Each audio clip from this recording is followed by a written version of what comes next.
Hello students, this is your teacher Manish, and in continuation with our Java playlist, today we are going to touch base upon very important concept of object oriented programming, and that is a concept of polymorphism.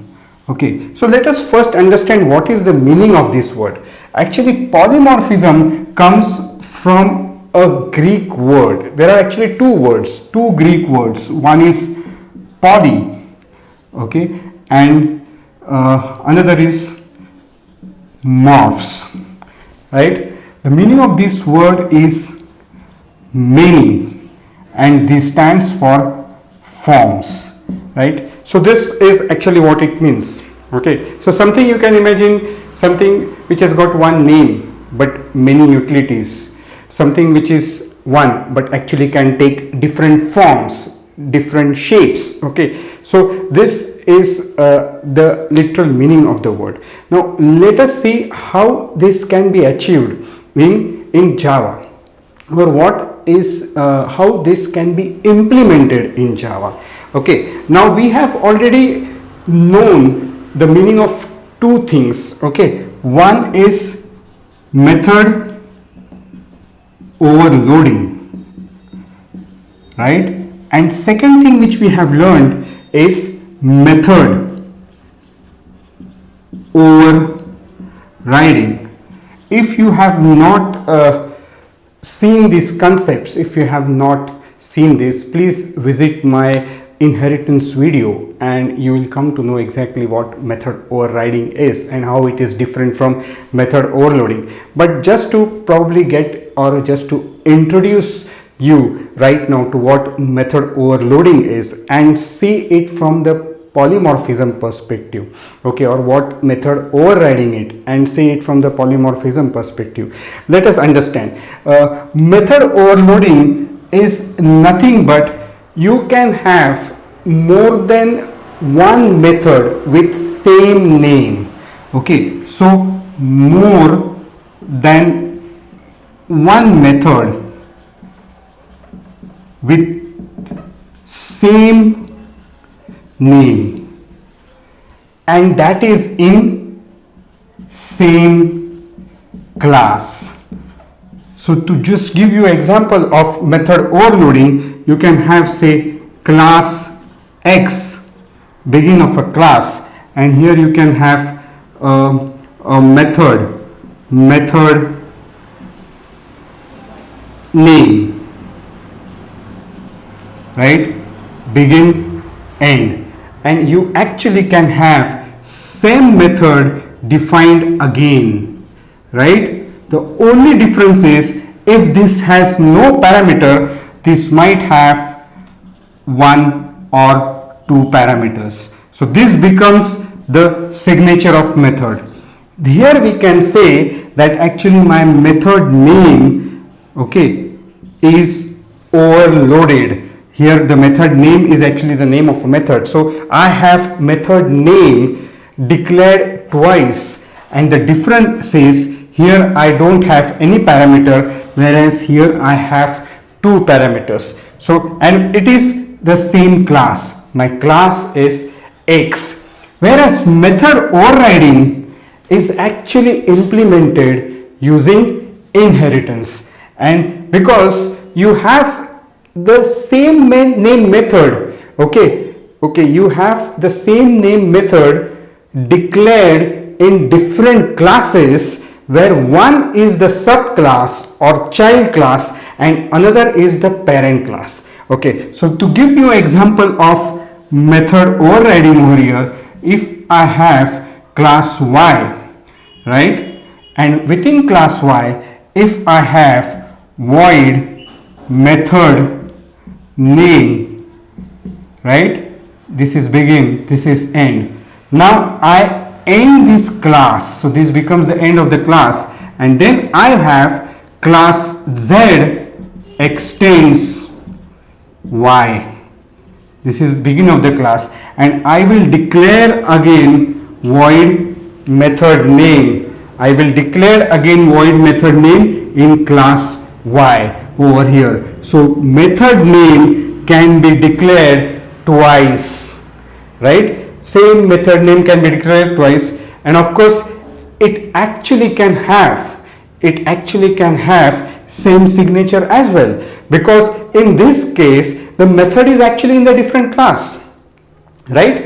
So now you will come to know that method overriding. So if you see why we call it polymorphism, the reason is I actually have one method, okay, one method of same name or multiple method of same name declared in same class, so it becomes method overloading, okay. And this is also called as, so method overloading actually is also called as compile time polymorphism, okay, morphism, right? And method overriding becomes runtime polymorphism. Now actually I would like to take you through the examples of code and then explain you how method overloading becomes a compile time polymorphism and why method overriding becomes a runtime polymorphism. And it's not at all easy to not at all difficult to understand. You can easily understand, okay, provided you understand the concept of method overloading and method overriding. So let me repeat once again.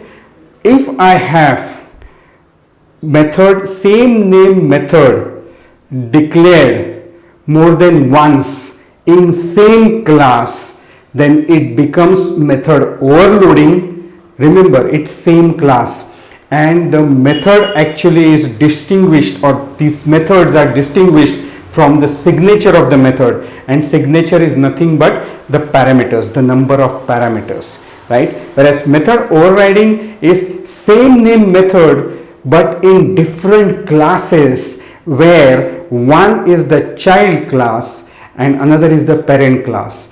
Again, remember, method overloading is a compile time polymorphism and method overriding is a runtime polymorphism. So without wasting much of the time, let us quickly get into the code and understand it from the code perspective, which will make you feel very, very comfortable as far as this important concept of object oriented programming, that is polymorphism, is concerned. Okay, so let's get into the code. So the way typically I do in all of my videos, okay, I am going to in this video as well use Notepad++, and for the want of time I have already developed one .java file. The name of that file is simplecalculator.java, and it comprises of two classes. One is simple calculator and another class is class demo. Now if you see very carefully, you will find that simple calculator class comprises of actually a method called or named add, and if you see, this add method is declared twice. So we have actually overloaded add method. The meaning is and why we call it method overloading, because we have add method declared more than once in same class. And how is this add basically distinguished from this particular add? If you see the number of parameters, in the first add we have two parameters, int a and int b, and in the second add we have three parameters.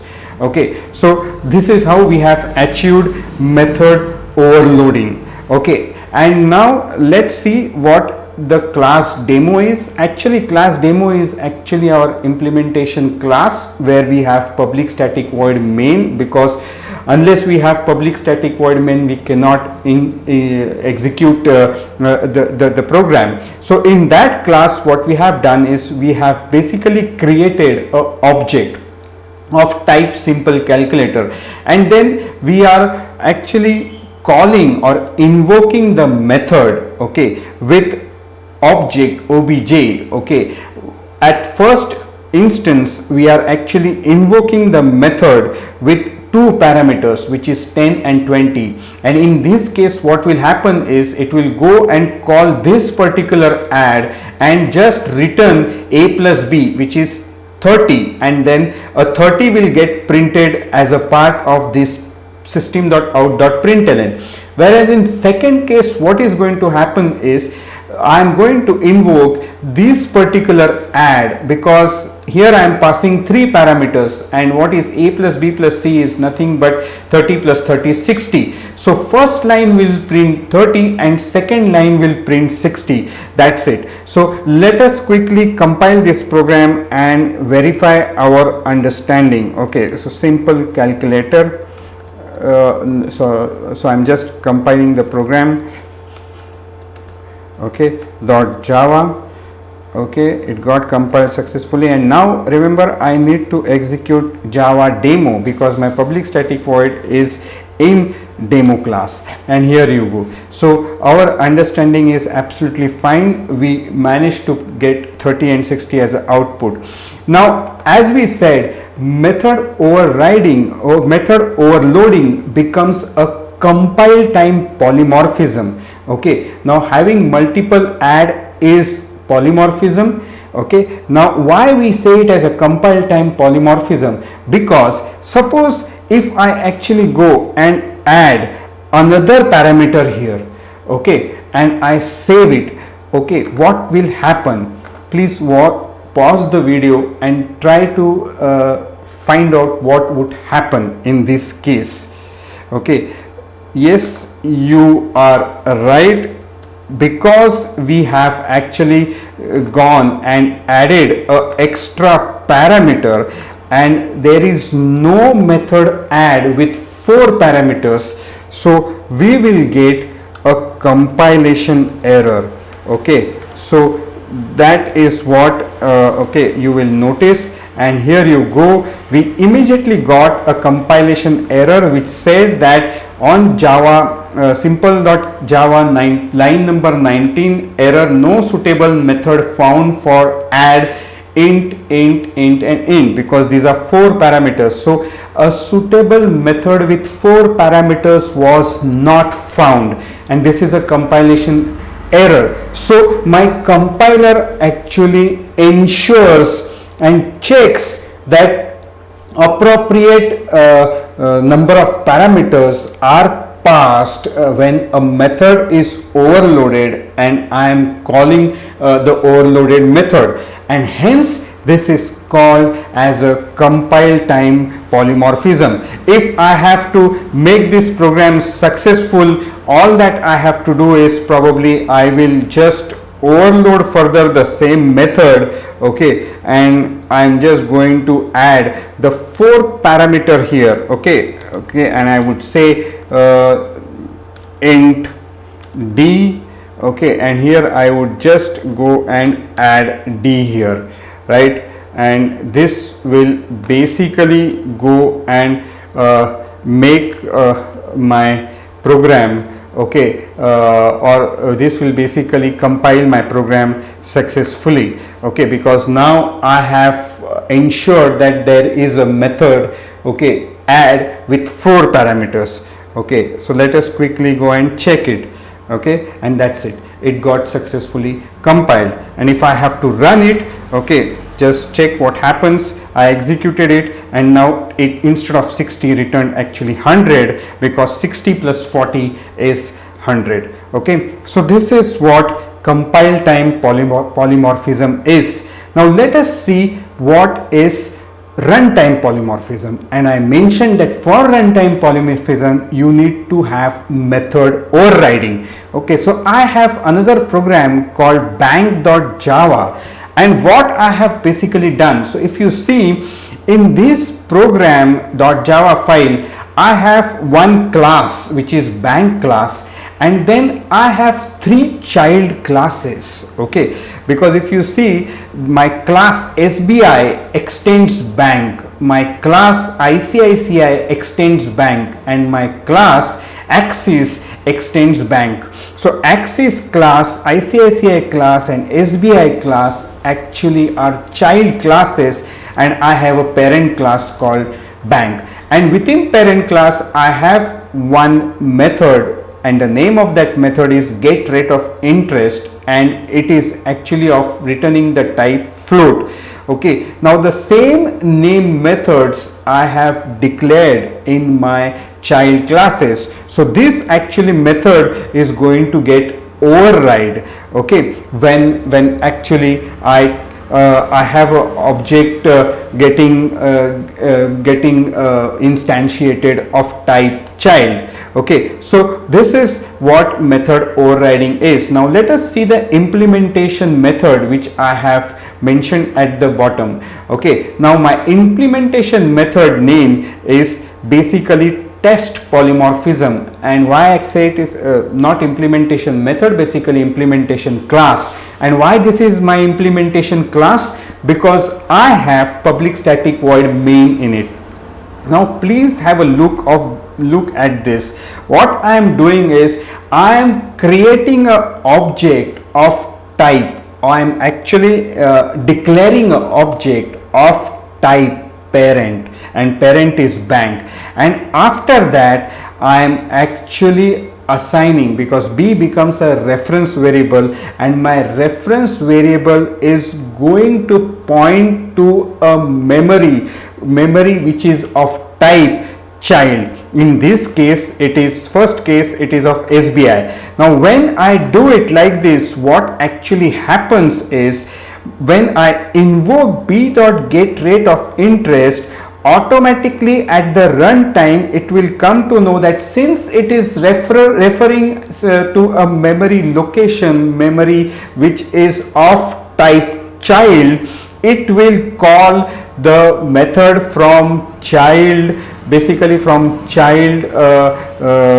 class, and hence 8.4 in this case would get returned. Okay, and what would get printed is 8.4 here. So SBI rate of interest is 8.4. Now next time I am using the same object which is declared of type parent, but now I am referring it to a memory of different child. Okay, so my constructor over here which is called is ICICI. Okay, now in this case automatically I will execute when I invoke, okay, when I invoke the method get rate of interest, since B is of child ICICI, because B refers to memory location of ICICI. Okay, what would really get returned is nothing but 7.3F. Okay, now all this happens at the runtime, and that is the reason why we say method overriding is a runtime polymorphism. Okay, so let me quickly execute this. Okay, so I'm going to compile it, bang.java. Okay, and let me quickly execute it. Yes, you are right, I will be executing the class polymorphism, test polymorphism. Okay, because my system dot my public static void main method is in this class. Okay, and when I execute it, here it is, I managed to get all three rate of interest printed. Okay, based on the objects, based on one single object actually which I created, but that single object referred to different memory locations which were created by or initialized by the constructor, relevant constructor of the child.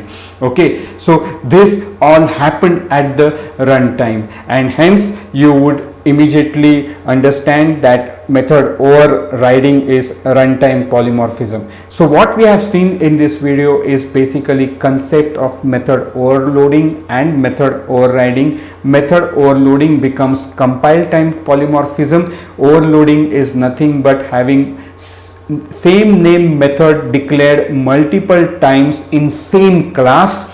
Only the difference is the signature or the number of parameters which it has, whereas method overriding is runtime polymorphism, and method overriding is nothing but same name method in different classes, where one class is a child class and another class is the parent class. Only while implementation you need to ensure that you create or you declare an object. The object which is of type parent, and when you are actually going to invoke relevant method, okay, you need to have a child constructor called while you create a reference to that object, okay, and relevant child constructor called, okay, and that becomes the runtime polymorphism.